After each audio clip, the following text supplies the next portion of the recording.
so much better. Yes. What we have here, ladies and gentlemen, is Kawasaki's very own Z900. And Yamaha's now iconic FZ09. And Yup. what they are, obviously, is taller and more comfortable. So much more comfortable. They have larger engines with more torque. Lots more. And they cost less money.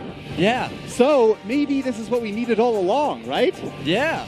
But there's a very important piece to this puzzle, which is that if you're a recent sport bike owner and you just got rid of your ZX6 or R6 and got one of these bikes, you're probably thinking, oh no, what have I done? Now when I go to a twisty road, everybody's going to make fun of me because this thing's not going to be able to keep up.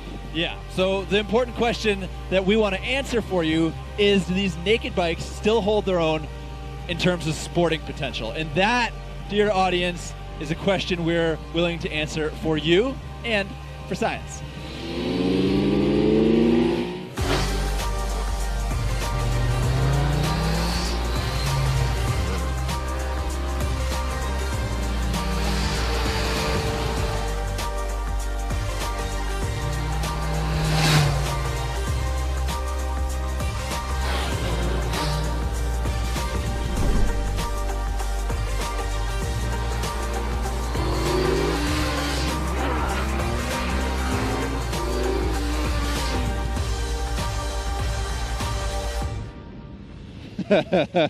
Okay.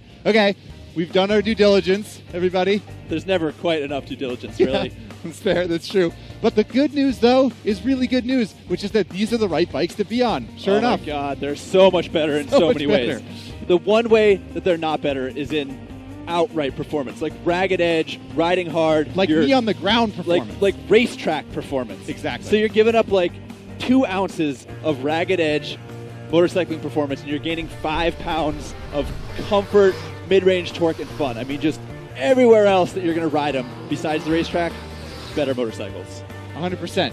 Yeah, the suspension isn't quite as refined, and the handling's not quite as precise, and the brakes aren't quite as sharp as those bikes. But I mean, it's just like incremental. I mean, even riding fast on the street like you and I have been doing, these bikes are more than adequate. They're great. Yeah, and you can't, a 600 Super Sport has so much performance, you can't even begin to scratch the surface on the street. It's just not a good idea. But with a bike like the Z900, I mean, you're immediately enjoying what it has to offer. It's got a big old 948cc inline four. It's got so much torque, so you're accelerating right away. I mean, this is a new model for 17. Like, Kawasaki's been looking around, seeing all the naked bikes that everyone else is making, and they updated their own. So they basically combined the Z800 and the Z1000 to make this bike, but it's lighter, it's got a better motor, it's smoother running. Way better. And it's $8,800 with ABS, which is cheaper than the FZ09. Wow, more CCs than the FZ09, fewer dollars than the FZ09. We went from cheater bike to cheater bike. Yeah, what can I say? But jokes aside, that is really saying something that the Z900 undercuts the FZ09's price, because the FZ09 has been this like cornerstone of bang for the buck motorcycling ever since it came out. It did get more expensive for 2017. It's now $9,000 on showroom floors, but it also got a bunch of updates. It got better suspension, it got traction control, ABS, LED headlights, new styling. And it's still so much cheaper than an R6. $3,200 cheaper than an R6. Yeah. It's so much money. Yeah, that's pretty wild. So those are all excellent points to make for the viewers out there that are trying to make a decision, but we didn't make a decision. If you're going to spend your money, what bike you get? Come on, man. Yeah, I knew that was going to come up. People want to know. I get an FZ09. Yeah? Yep, because I ride in a city. That's my life. I ride in a city. I don't mind the soft suspension. I love the triple. I love that it's lighter. Yep. And you love to do wheelies. And I love doing wheelies. And it does great wheelies. It does great wheelies. And you get one of these too, right? I think I would get the Z900, honestly. What? Yeah. No, you would. I would. It's just as good as the FZ09. And honestly, dude, we already have the same helmet. I can't get the same bike as you. We ride together all the time. People will think that'll be way too weird.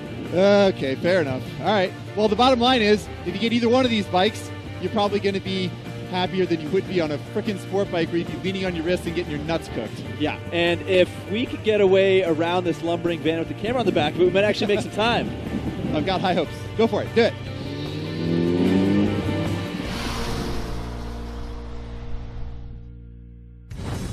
Like we said in the beginning, every day ride needs a point on a map. Ours was the quaint little tourist destination of Solvang, California. It's known for Danish architecture, Danish pastries, wine tasting, and the occasional colorful local. As tasty as the pastries were, we'd ridden to Solvang for a different reason. A motorcycle museum, to be specific, tucked into an unassuming complex just off the main drag.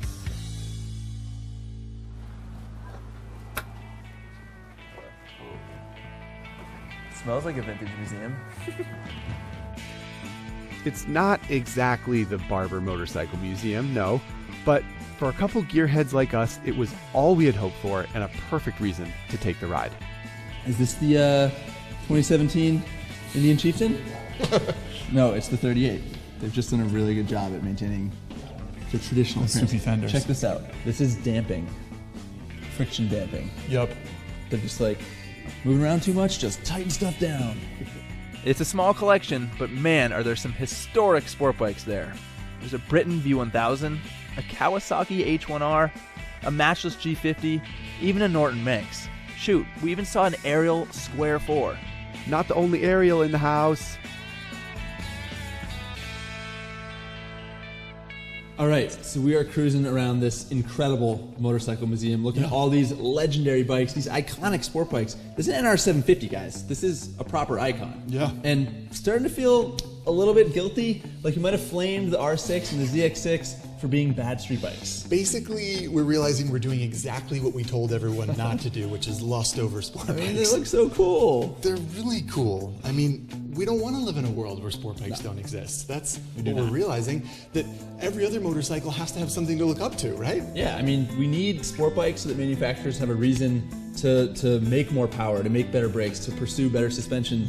Like, we need it because having that technology is the reason that the Z900 and the FZ09 are so good. Indeed. Not to mention traction control, ABS. Those are the kind of things that advance and get more refined when people try to go as fast as they can around a racetrack. Yeah, so, you know, this episode might have been a little bit of an on two wheels PSA warning people about the realities of living with a super sport on the day-to-day. But if you want a sport bike, do it. Yeah. I mean, we probably wouldn't get one, as we said, but it could be that all of the stages of sport bike ownership do need to be experienced in order to be appreciated. That's deep, bro. Thanks, man. That's good. Yeah. And that's pretty much all we have it to for say. this episode on Two Wheels. Yeah.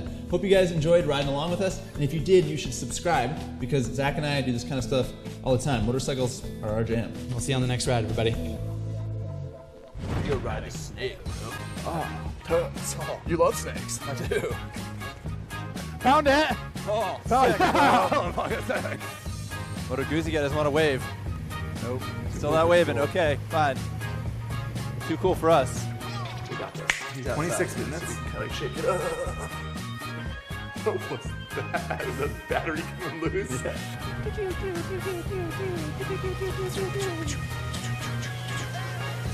Wave back. No wave at all. What the? The hell's up with that? Hayton. Try and extend an olive branch of peace to the scooter rider, and he shuts me down. No. I'm going to go back and kick his ass. That's exactly what we need.